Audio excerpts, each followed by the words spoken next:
औज़ुबिल्लाहिमिनश्शैतानिर्रजीम बिस्मिल्लाहिर्रहमानिर्रहीम। अस्सलामु अलैकुम ख़वातीन और हज़रात, आई स्टोरीज़ एक नई वीडियो लेकर आपकी खिदमत में हाजिर है। उम्मीद करती हूँ आप सब लोग बिल्कुल खैरियत से होंगे। ख़वातीन और हज़रात, आज की वीडियो बहुत ही ख़ास है उन लोगों के लिए जो कि इस बात को ये जानकर इग्नोर कर देते हैं या नज़रअंदाज कर देते हैं कि उनकी दुआ कबूल नहीं होती। अल्लाह ताला हर इंसान की सुनते हैं और वही करते हैं जो कि उस इंसान के लिए बेहतर होता है। अगर आपकी कोई दुआ कबूल नहीं हो पाती तो इसका ये मकसद नहीं है कि अल्लाह ताला आपकी दुआ नहीं सुनते, बल्कि इसके पीछे अल्लाह ताला की कोई हिकमत, कोई दानाई ज़रूर होती है। हो सकता है कि जो दुआ आप मांग रहे हों वो आपके लिए जायज़ ही ना हो और आपके लिए नुकसान का बायस हो, इसीलिए अल्लाह ताला उसको रद्द कर देते हों। आज हम आपसे दुआ के बारे में कुछ तफसीलन बातें बताने जा रहे हैं कि आपकी दुआ किन लम्हात में ज़्यादा कबूल हो सकती है। अगर आप सच्चे दिल के साथ और इन औकात को मद्देनज़र रखते हुए दुआ करेंगे तो इंशाल्लाह आपकी कोई भी दुआ रद्द नहीं होगी। ख़वातीन और हज़रात, दुआ की एक सूरत अल्लाह की उन नेमतों और बरकतों का शुक्र भी होती है जो कि बंदा उस खालिक हकीकी का अदा करता है जिससे उसको बिन मांगे नवाजा गया है। दुआ मांगने का हुक्म बार बार कुरानी आयात और अहादीस से साबित होता है। इसके साथ साथ अल्लाह ने इंसान की रहनुमाई भी की है कि किन औकात में मांगी जाने वाली दुआ अल्लाह की बारगाह में लाजमी कबूलियत के दर्जे से सरफराज होती है। इन औकात के मुतालिक रहनुमाई मुख्तलिफ अहादीस से साबित शुदा है, इसलिए हम आपको आज वो औकात बताने जा रहे हैं, वो वक्त बताने जा रहे हैं जिस वक्त आपकी दुआ लाजमी कबूल होगी। और वो औकात कौन से हैं जिसमें दुआ कबूल होती है, आइए आपको बताते हैं। तहज्जुद के वक़्त ख़वातीन और हज़रात मांगी जाने वाली दुआ ज़रूर कबूल होती है। सही बुखारी में आया है कि तहज्जुद के वक्त मांगी जाने वाली दुआ अल्लाह को बहुत पसंद है, क्योंकि उस वक्त इंसान अपनी अजीज़ तरीन चीज़ यानी नींद को कुर्बान करके अल्लाह की बारगाह में हाजिर होता है। लिहाजा अल्लाह ना सिर्फ उस दुआ को सुनते हैं बल्कि कबूल भी फरमाते हैं। नंबर 2, सजदे की हालत में मांगी जाने वाली दुआ।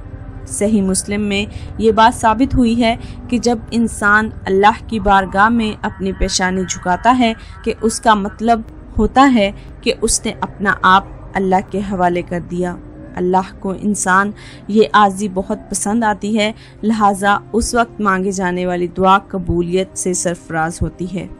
नंबर 3, आज़ान और अकामत के दौरान। सही तिरमिज़ी अहदीस से ये साबित हुआ है कि जिस वक्त अजान की आवाज़ आपके कानों तक पहुंचती है तो उसको सुनना और उसका जवाब देना मुस्तहिब है, क्योंकि इस दौरान एक पल ऐसा भी होता है जिसमें मांगी जाने वाली दुआ लाजमी मुस्तजाब होती है। नंबर 4, बारिश के दौरान। इब्ने माजा, अबू दाऊद में ये बात साबित हुई है कि बारिश को अल्लाह की रहमतों से ताबीर किया जाता है। ये वो वक्त होता है जब अल्लाह खुश होता है और वो खुश होता है कि उस वक्त उसके सामने कोई दस्ते सवाल दराज करे और वो उसको नवाज सके। नंबर 5, आफ्तार के वक्त मांगी जाने वाली दुआ। तिरमिज़ी शरीफ में आया है कि रोज़ा वो इबादत है जिसके बारे में खालिक हकीकी ने ये वादा किया है कि इसका सिला वो खुद देगा। तो फिर कैसे ये मुमकिन है कि बंदा सारे दिन भूखा प्यासा सिर्फ अल्लाह की रज़ा के लिए रहे और रोज़े के बाद अल्लाह से कुछ मांगे और अल्लाह उसको ना दे? ये हो ही नहीं सकता, इसलिए क्योंकि अल्लाह ताला हमारी शारत से भी ज़्यादा नज़दीक हैं और वो हर मांगी जाने वाली दुआ को कबूलियत का दर्जा ज़रूर देते हैं। नंबर 6, दुरूद शरीफ पढ़ने के बाद की जाने वाली दुआ। अल्लाह ताला ने कुरान पाक में फरमाया है कि तुम भी हज़रत मोहम्मद सल्लल्लाहु अलैहि वसल्लम पर दुरूद और सलाम भेजो, मैं भी भेजता हूँ।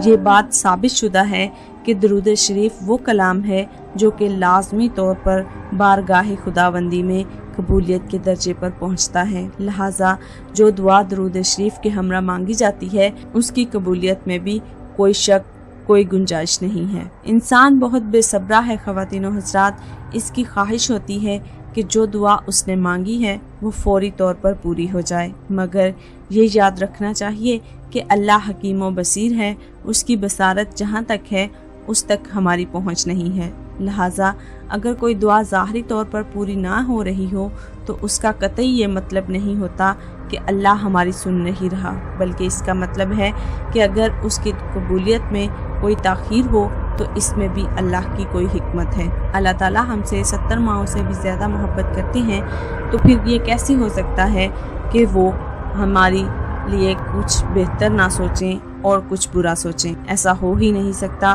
क्योंकि अल्लाह ताला हमसे अपनी माँ से भी 70 गुना ज़्यादा मोहब्बत करते हैं। जब एक माँ अपनी औलाद के लिए बुरा नहीं चाह सकती तो वो जो हमारी शारक से भी ज़्यादा करीब है वो हमारे लिए बुरा कैसे चाह सकता है। इसलिए मायूस होने की तो कोई बात ही नहीं है। अपने रब से दुआ करते रहें और अल्लाह ताला आपकी दुआओं को कबूल फरमाएं।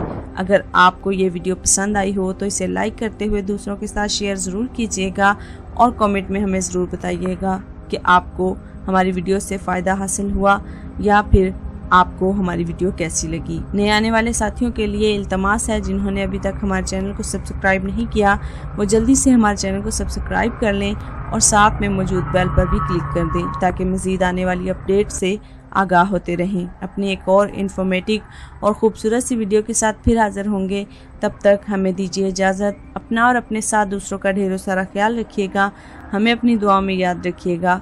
अल्लाह हाफिज़।